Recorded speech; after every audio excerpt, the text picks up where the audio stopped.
ഇന്ന് കുറച്ച് വള്ളിപ്പയർ കിട്ടിയിട്ടുണ്ട്. അപ്പോൾ ഞാനതിനെ മെഴുക്ക് പുരട്ടിക്ക് അരിയുവാണ്. സാധാരണ ഞാൻ പയർ മാത്രമായിട്ടാണ് അരിഞ്ഞെടുക്കാറ്. പക്ഷേ ഇന്ന് സവാളയും കൂടി ചേർക്കാമെന്ന് വെച്ച് അതും കൂടി അരിഞ്ഞെടുക്കുന്നുണ്ട്.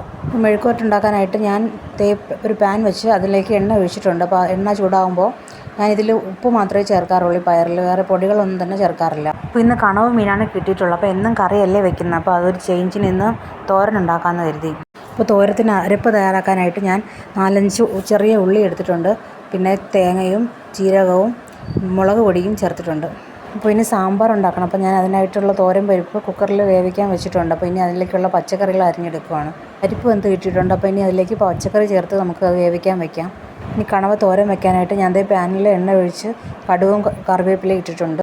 ഇനി ഈ വൃത്തിയാക്കി വെച്ചേക്കുന്ന കണവയിലേക്ക് ഞാൻ മഞ്ഞൾപ്പൊടിയും കുരുമുളക് പൊടിയും ഉപ്പും പിന്നെ വെളുത്തുള്ളി ചതച്ചതും കൂടി ചേർത്തിട്ടുണ്ട്. അപ്പോൾ വെളുത്തുള്ളി ഇട്ട് കഴിയുമ്പോൾ കഷ്ണം നന്നായിട്ട് സോഫ്റ്റായിട്ട് കിട്ടും. അതിനാണ് വെളുത്തുള്ളി ആഡ് ചെയ്യുന്നത്. ഈ കണവയിൽ കുറച്ച് വെള്ളം കൂടെ ഞാൻ ചേർത്ത് അടച്ചിട്ട് വേവിക്കുന്നുണ്ട്. കാരണം കണവയിൽ നിന്ന് വെള്ളം തനിയെ ഊറി വരുമല്ലോ.